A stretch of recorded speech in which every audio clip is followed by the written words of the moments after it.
तो hello guys, मैंने सलमान दिया स्वागत है आपका चैनल पे। तो बच्चों, आज हम क्लास 10th की साइंस का chapter number 1 chemical reaction and equation को स्टार्ट करने वाले हैं। ठीक है बच्चों, इसी के साथ ही हमारा केमिस्ट्री का भी फर्स्ट चैप्टर इससे स्टार्ट होता है, क्योंकि ये केमिस्ट्री का भी फर्स्ट चैप्टर ही हमारा साइंस में।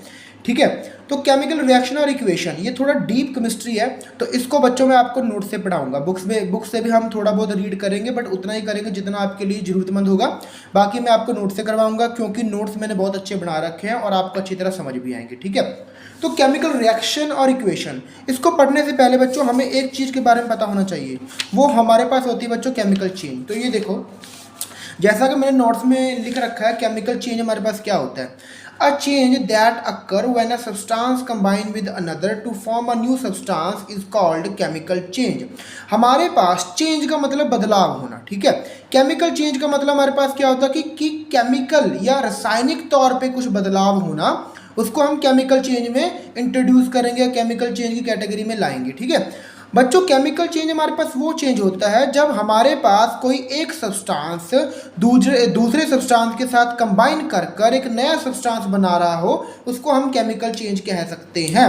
इसकी बच्चों मैंने एग्जांपल यहाँ पर दे रखी है, सोरिंग ऑफ द मिल्क, कि बच्चों जब मिल्क हमारे पास खट्टा हो जाता है तो वो हमारे पास केमिकल चेंज की एग्जाम्पल है। Formation of the curd, curd हमारे पास क्या होता है बच्चों, मिल्क से बनता है ना। तो मिल्क हमारे पास एक सब्सटेंस था जिससे हमारे पास नया सब्सटेंस बन गया, क्या, कर्ड। ये जो चेंज है ये मेरे पास केमिकल चेंज की कैटेगरी में आता है। कुकिंग ऑफ फूड हो गया, बर्निंग ऑफ पेपर हो गया, रस्टिंग ऑफ आयरन हो गया, रिपनिंग ऑफ फ्रूट हो गया, ये सब मेरे पास बच्चों क्या केमिकल चेंज की एग्जाम्पल में ही आता है। ठीक है, आपको मैं थोड़ा सा समझाना चाहूँगा बच्चों, चेंज जो होता है ना वो दो तरह का होता है, एक तो फिजिकल होता है और एक केमिकल होता है। फिजिकल चेंज जनरली हम कह सकते हैं कि अगर मेरे पास एक पेपर है, उस पेपर को मैं पाड़ दूं तो वो क्या होगा बच्चों, वो मेरे पास फिजिकल चेंज होगा। क्यों? क्योंकि पाड़ने के बाद उसको, वो जो पेपर है वो रहा तो पेपर ही ना, पहले भी पेपर, अगर मान लो इस पेपर को मैं पाड़ दूं तो क्या होगा, ये अब भी पेपर है, उसके बाद भी क्या होगा, ये पेपर ही होगा ना। ठीक है, इसको फिजिकल चेंज कह रहे हैं। बट अगर इस पेपर को मैं जला दूं, मतलब मान लो इसको मैंने आग लगा दी, तो क्या होगा, ये पेपर कन्वर्ट हो जाएगा काली काली राख में, है ना, इसको हम ऐश कह देंगे। तो ये बच्चों मेरे पास से केमिकल चेंज है। ठीक है, क्योंकि वो पहले तो ये पेपर था, बट जलने के बाद वो पेपर नहीं रहा, वो ऐश बन गया, राख बन गया। केमिकल चेंज को आप इस तरह समझ सकते हो, फिजिकल चेंज भी मैंने आपको बता दिया है। ठीक है बच्चों, पॉज करके वीडियो आप नोट्स भी साथ साथ बना सकते हो। During chemical change, when new substance is formed, its properties are entirely different from the substance from which it is formed। तो बच्चों, केमिकल चेंज की खासियत है कि जब भी केमिकल चेंज में एक नया सब्सटेंस बनता है, कोई नया सब्सटेंस फॉर्म हुआ है, उसकी जो प्रॉपर्टीज़ होंगी ना, उसकी जो विशेषताएं होंगी, जो उसमें खासियत होंगी, वो बिल्कुल बच्चों इंटायरली डिफरेंट होगी, बिल्कुल ही अलग होंगी जिस सब्सटेंस से वो मिलके बना है। इसकी एग्जांपल हम दे सकते हैं बच्चों, मिल्क से कर्ड का बनना। मिल्क की प्रॉपर्टी कुछ और होती है, मिल्क हमारे पास खट्टा नहीं होता, कर्ड खट्टी होती है। मिल्क हमारे पास ज़्यादा कह सकते हैं सॉलिड फॉर्म में नहीं होता, पर जो हमारे पास बच्चों वो होती है कर्ड, वो हमारे पास क्या होता है, थोड़ा सॉलिड सेमी सॉलिड में आ जाती है। ठीक है, तो दोनों में बहुत फ़र्क है। न्यू सब्सटेंस जो बना है उसमें काफ़ी हद तक प्रॉपर्टीज डिफरेंट होती हैं। ओके, तो केमिकल चेंज के बाद बच्चों हम आ जाते हैं हमारे टॉपिक पे, केमिकल रिएक्शन पे, कि केमिकल रिएक्शन क्या होता है। Chemical reaction are those processes in which new substance with new properties are formed. देखो बच्चों, आपको एक एग्जांपल देता हूँ मैं। आप अभी आपकी 10वीं क्लास शुरू हुई है ना, आपने साइंस को पढ़ना शुरू किया। साल के अंत तक अगर आप टॉपर बनना चाहते हो साइंस में, तो आपको क्या करना पड़ेगा, आपको कड़ी मेहनत करनी पड़ेगी साइंस में। फिजिक्स, केमिस्ट्री और बायोलॉजी को अच्छी तरह टाइम देना पड़ेगा, ताकि आप एक प्रॉपर चेंज ला सको खुद में। ठीक है, मतलब जब कोई चेंज होता है ना, उस चेंज को होने के लिए एक पाथ, एक रास्ता निश्चित होता है। ठीक है, कि अगर आप अच्छे मार्क्स लाना चाहते हो केमिस्ट्री में, या हम कह सकते हैं कि साइंस में, तो आपको कड़ी मेहनत करनी पड़ेगी। तो ये आपका पाथ है कि पूरा साल 1 घंटा या 2 घंटा आपको साइंस को देना पड़ेगा।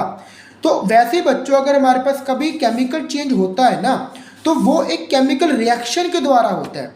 ठीक है, केमिकल रिएक्शन हम कह सकते हैं प्रोसेस, कि इस प्रोसेस में से गुजरने के बाद ही केमिकल चेंज होता है। मतलब अगर मिल्क कर्ड में कन्वर्ट हो रहा है, तो मिल्क को एक रिएक्शन में से, एक प्रोसेस में से गुजरना पड़ेगा, जिसको हम उसकी केमिकल रिएक्शन कहते हैं। समझ आया बच्चों आपको इस बात के बारे में? ठीक है बच्चों, केमिकल रिएक्शन में जनरली दो चीज़ों की हम बात करते हैं बच्चों, एक हमारे पास होते हैं रिएक्टेंट, एक हमारे पास होते हैं प्रोडक्ट। ठीक है, रिएक्टेंट बच्चों क्या होता है, जिनसे मतलब जो इनिशियली रिएक्शन में हमारे पास होते हैं, मान लो कि अगर मिल्क से कर्ड बन रहा है तो मिल्क हमारे पास रिएक्टेंट हो गया। ठीक है, मिल्क में जो हम डालते हैं, हमारे पंजाब में तो कहते हैं जाग लगाना, है ना, मिल्क में हम थोड़ी जो खट्टी चीज़ डालते हैं वो भी हमारे पास बच्चों क्या है, रिएक्टेंट किया है। और मिल्क और वो खट्टी चीज़ दोनों रिएक्टेंट हो गए। जो कर्ड है वो हमारे पास क्या हो गया, वो हमारे पास प्रोडक्ट हो गया, जो नई चीज़ बन रही है, नया सब्सटेंस बन रहा है। ठीक है, मैंने नीचे दोनों की डेफिनेशन भी लिख रखी है। रिएक्टेंट हमारे पास बच्चों क्या है, देखो, the substance which take part in a chemical reaction are called reactant. ये आपको पता है कि जो केमिकल रिएक्शन में पार्ट ले रहा है वो रिएक्टेंट है, जो रिएक्ट कर रहा है वो रिएक्टेंट है। द न्यू सब्सटेंस, यहीं से पता लग गया आपको कि प्रोडक्ट न्यू सब्सटेंस है बच्चों, जो पहले था वो नहीं, नया सब्सटेंस बन चुका है, उसको हम क्या कह रहे हैं, उसको हम प्रोडक्ट कह रहे हैं। ये रिएक्टेंट और प्रोडक्ट, इसको बच्चों आप पॉज करके इसको नोट्स आप उतार सकते हो। चलो आगे चलते हैं। Chemical change always occur through a chemical reaction. मैंने ऑलरेडी आपको बता दिया कि बच्चों अगर केमिकल चेंज करना है तो हमें एक रिएक्शन में से गुजरना पड़ेगा, उसको हम केमिकल रिएक्शन कह रहे हैं। ठीक है बच्चों, आपकी बुक में ना देखो एक्टिविटी 1.1 दे रखी है और ये बहुत इंपॉर्टेंट है क्योंकि इसके ऊपर एक क्वेश्चन भी आता है जो जनरली बच्चे भूल जाते हैं। ठीक है, तो आपको हम एक्टिविटी करवाएंगे, इजी तरीके से करवाएंगे, शायद आपको स्कूल में भी एक्टिविटी करवाई जाए। तो जो एक्टिविटी हमारे पास क्या है कि हम क्या करेंगे, मैं सीधा सीधा बता देता हूँ आपको। इस एक्टिविटी में हम क्या कर रहे हैं, एक मैग्नीशियम का रिबन ले रहे हैं। ठीक है, उसको हम हीट करेंगे, बर्न करेंगे। जब बच्चों हम उसको हीट और या बर्न करेंगे तो हमारे पास वेरी ब्राइट, एक बहुत ही चमकीली वाइट कलर की जो फ्लेम है वो प्रोड्यूस होती है। और उसके बाद क्या होगा, वो जो हमारे पास मैग्नीशियम का रिबन होगा वो जल के हमारे पास मैग्नीशियम ऑक्साइड, हम कहेंगे व्हाइट पाउडर में कन्वर्ट हो जाएगा। ये हमारे पास बच्चों यहाँ ओवरऑल रिएक्शन हो रही है। ठीक है, इस एक्टिविटी में यही कह रखा है, आप पढ़ना चाहते हो आप पढ़ सकते हो, आपको स्कूल में शायद ये करवाई भी जाएगी। ठीक है, मैं तो आपको नोट्स ही करवाऊंगा, तो नोट्स में देखते हैं। तो बच्चों एक्टिविटी 1.1 में when magnesium ribbon is heated, एक मैग्नीशियम का रिबन है, आपको आई थिंक शायद फोटो भी दिख रही होगी यहाँ पर। हाँ, मैग्नीशियम का रिबन है बच्चों, उसको मैं बर्न कर रहा हूँ एयर में। तो क्या हो रहा है, मेरे पास वेरी ब्राइट डेजलिंग, जो मतलब आंखों को चुभने वाली वाइट फ्लेम प्रोड्यूस हो रही है। ठीक है, और उसके बाद मेरे पास व्हाइट पाउडर बन रहा है। इन एक्चुअल में मेरे पास यहाँ पर हो क्या रहा है बच्चों, जो मैग्नीशियम है ना, जो रिबन है, उसको मैं जला रहा हूँ और जलता किसकी प्रेजेंस में है, अगर किसी चीज़ को हम जलाते हैं तो वो ऑक्सीजन की प्रेजेंस में ही जलता है। मतलब मैग्नीशियम रिबन को जलाया, वो रिएक्ट किया ऑक्सीजन के साथ, ऑब्वियसली बात है, तो हमारे पास क्या बना, मैग्नीशियम ऑक्साइड बन गया। जब भी कोई मेटल ऑक्सीजन से रिएक्ट करता है तो हमारे पास ऑक्साइड बनता है। ठीक है, ये मैंने आपको यहाँ पर बता दिया। तो मेरे पास वो व्हाइट पाउडर की फॉर्म में बनेगा। ये रिएक्शन है, मैग्नीशियम और ऑक्सीजन रिएक्टेंट है, मैग्नीशियम ऑक्साइड एक प्रोडक्ट है, और जो हीट दे के इसको जला के हम कर रहे हैं वो केमिकल रिएक्शन है। समझ आया बच्चों, आपको नहीं आया? ठीक है, आपको टीचर ये भी कहते हैं कि जब आप ये रिएक्शन करोगे, एक्सपेरिमेंट करोगे, कि जो हमारे पास वो वाइट फ्लेम है उसको डायरेक्टली आप ना देखें, क्योंकि वो आपकी आंखों के लिए नुकसानदायक होता है, आपकी आंखों में कुछ ना कुछ मतलब उससे हो सकता है। तो अगर आप एक्सपेरिमेंट करोगे तो आपको टीचर ये जरूर बताएगा कि उसको डायरेक्टली मत देखो।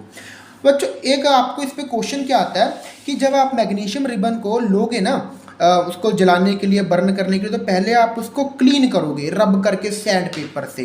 ठीक है, सैंड पेपर आपको पता रेग मार्क होता है, उससे हम क्या करेंगे, उसको रब करेंगे।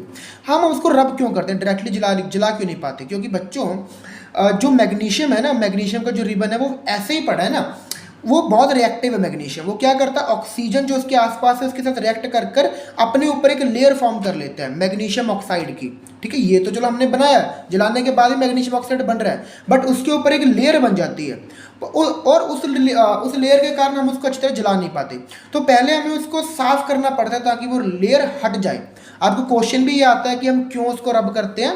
तो before burning in air, magnesium ribbon is cleaned by rubbing with the sand paper. This is done to remove protective layer of magnesium oxide. MgO बच्चों मेरे पास मैग्नीशियम ऑक्साइड है, ये आप बना सकते हो, इसके भी नोट्स। ठीक है, पीछे भी कर देता हूँ मैं एक बार। हाँ ओके, इसके बाद बच्चों क्या है हमारे पास, आइडेंटिफिकेशन ऑफ केमिकल चेंज। कि चलो ठीक है कि केमिकल चेंज तो पता लग गया क्या होता है, नया सब्सटेंस का बनना, बट हम उसकी आइडेंटिफिकेशन कैसे कर सकते हैं? बच्चों आपकी बुक में बहुत कम दे रखा है ये, ठीक है, बहुत कम ये दे रखा है। उसके बाद पहले हम ये कर लेते हैं, उसके बाद बच्चों साथ जो एक्टिविटी 1.2 या 1.3 इसको हम साथ साथ ही डिस्कस करेंगे, क्योंकि ज़्यादा खास नहीं है ये, इसमें ही हमारी ये कवर हो जाएंगी। बच्चों आइडेंटिफिकेशन ये बच्चों बहुत इंपॉर्टेंट है, एनसीईआरटी में ज़्यादा एक्सप्लेन नहीं कर रखा, तभी मैं आपको यहाँ पर एक्सप्लेन कर रहा हूँ, तो नोट्स इंपॉर्टेंट है, आप इसको उतार लेना बाद में। आइडेंटिफिकेशन ऑफ केमिकल रिएक्शन, पहला बच्चों हमारे पास होता है एवोल्यूशन ऑफ गैस, गैस का निकलना, कि अगर हमारे पास कभी भी कोई केमिकल चेंज हो रहा है, केमिकल रिएक्शन हो रही है, तो उसकी एक पहचान हमारे पास ये है कि गैस हमारे पास निकल रही हो रही है, निकलती है, कोई ना कोई गैस रिलीज होती है, ठीक है। वैसे ही बच्चों देखो आपकी ये एक्टिविटी आई थिंक 1.2 में बता रखा है कि जब हम ये मैंने एक बच्चों फ्लास्क ले रहे कि फ्लास्क में मैंने क्या पा रखा है, एक डाइल्यूट सल्फ्यूरिक एसिड डाल रखा है, उसके अंदर जब भी मैं जिंक ग्रैन्यूल्स डालता हूँ, जिंक के छोटे छोटे टुकड़े डालता हूँ, तो क्या होता है, रिएक्शन होती है, और रिएक्शन होने के बाद H2 हाइड्रोजन गैस निकलती है। तो ये केमिकल चेंज है, मुझे कहाँ से पता लगा, कि हाइड्रोजन गैस के निकलने से पता लगा, ठीक है बच्चों। ये एक्टिविटी 1.2 है आपकी। When zinc granules are react with dilute H2SO4, sulfuric acid H2SO4, ठीक है, the bubbles of H2 gas are produce, तो हमारे पास जो गैस निकलेगी ऑब्वियसली बात है बबल्स की फॉर्म में ऊपर आएगी ना, हाँ हमारे पास H2 गैस के बबल्स बनते हैं। दूसरी हमारे पास जो एग्जांपल है कि व्हेन सोडियम बाइकार्बोनेट NaHCO3, इसका फॉर्मूला आप याद कर लो, आगे आपको चैप्टर नंबर 2 में आएगा ये।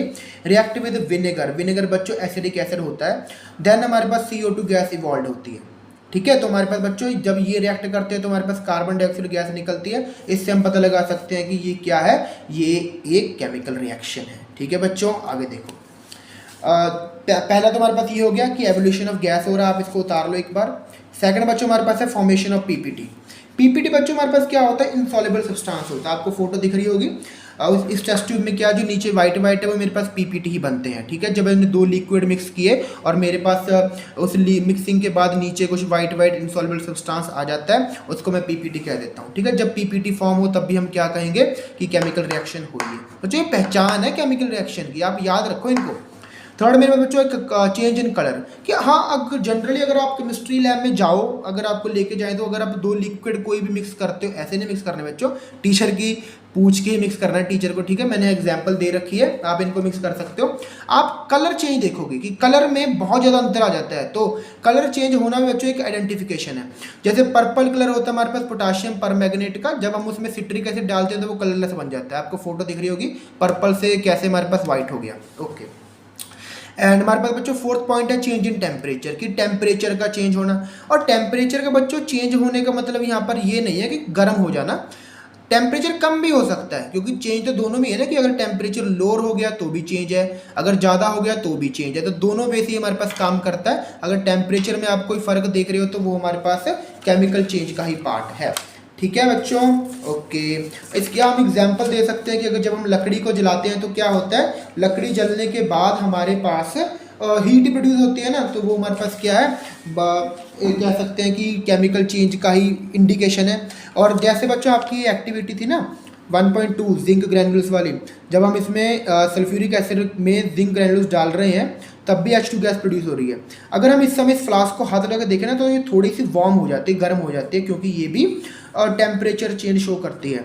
जिस रिएक्शन में टेम्परेचर बच्चों इंक्रीज होता है ना, जैसे यहाँ पर हुआ है, उसको हम कहते हैं एक्सोथर्मिक रिएक्शन। और कई रिएक्शन में हमारे पास टेम्परेचर लोअर हो जाता है, कि फ्लास्क ठंडी हो जाती है हमारे पास, उसको हम कहते हैं एंडोथर्मिक रिएक्शन। ये हम आगे में आपको डिस्कस कर देंगे लेक्चर नंबर 2 में, आज तो हम थोड़ा ही कर पाएंगे बच्चों, ठीक है। तो बच्चों देखो लास्ट वन हमारे पास क्या है, चेंज इन स्टेट, कि हमारे पास अगर स्टेट चेंज हो रही है ना, कि उसकी जो इस समय स्टेट थी वो चेंज हो गई है। लाइक हम इसकी एग्जांपल दे सकते हैं कैंडल, कैंडल बच्चों हमारे पास सॉलिड होती है, उसको जलाने के बाद वो क्या होता है, that convert into liquid, then further it convert into the moisture, या गैस में हमारे पास हो जाता है। तो जो हमारे पास वैक्स होती है वो ऑटोमेटिकली वहाँ से ख़त्म हो जाती है, that is the chemical reaction, क्योंकि ये हमारे पास स्टेट को चेंज कर रहा है, ठीक है। ये आपने उतार लिया, ओके बच्चों इसी के साथ आपका केमिकल रिएक्शन का जो पोर्शन मैंने समझाना था वो आई थिंक वो मैंने समझा दिया पूरा। अगर आपको समझ नहीं आया तो बैक करके देख सकते हो।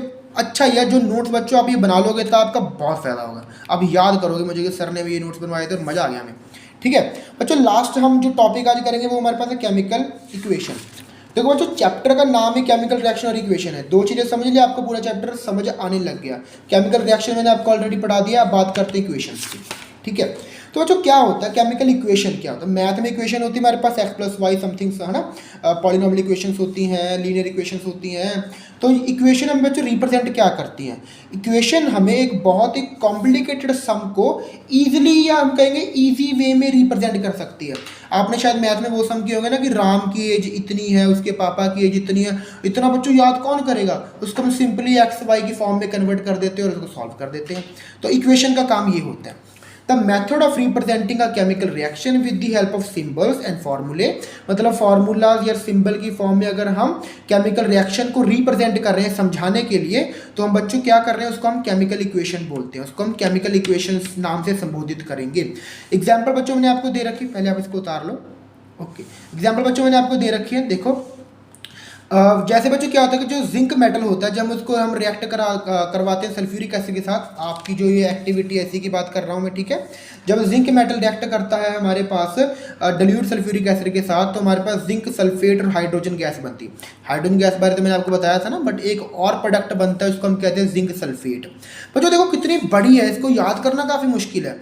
और इसको अगर याद ना करें तो हम इसको थोड़ा शॉर्ट कर सकते हैं, क्या कि जिंक प्लस सल्फ्यूरिक एसिड, कि zinc react, zinc metal react, है ना, react with dilute sulphuric acid, ये सल्फ्यूरिक एसिड, एरो, एरो मतलब कि ये रिएक्टेंट है, ये प्रोडक्ट है। जिंक सल्फेट बना था हमारे पास, प्लस हाइड्रोजन, ये मेरे पास गैस है।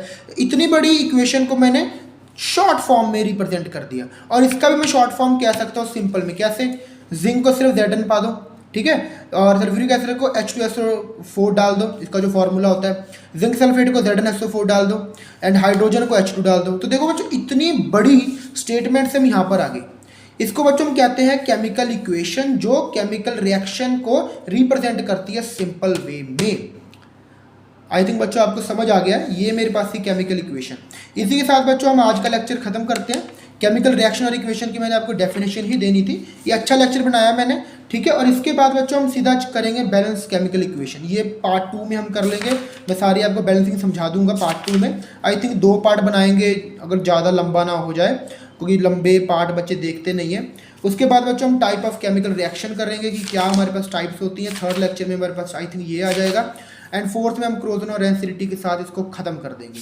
चैप्टर बहुत इजी है, नोट्स मैं आपको हर बार बना के दूंगा और आपको बहुत हेल्प मिलेगी नोट्स से, ठीक है। इजी है, बुक से पढ़ना बच्चों इजी है, पर बुक से मैं थोड़ा कम ही पढ़ाता हूँ, क्योंकि बुक्स में जो लैंग्वेज होती है थोड़ी सी टफ होती है और ज़्यादा एक्सप्लेन भी नहीं किया होता, ठीक है। इसी के साथ बच्चों विदा है आपसे, ठीक है। और अब आपने क्या करना है, चैनल को सब्सक्राइब करना है, लाइक करना है और अपने दोस्तों के साथ शेयर करें, क्योंकि जितने शेयर करोगे मुझे उतना ही फ़ायदा होगा, ठीक है। और अगले लेक्चर में बच्चों हम मिलते हैं, तब तक के लिए नमस्कार, thank you, have a nice day.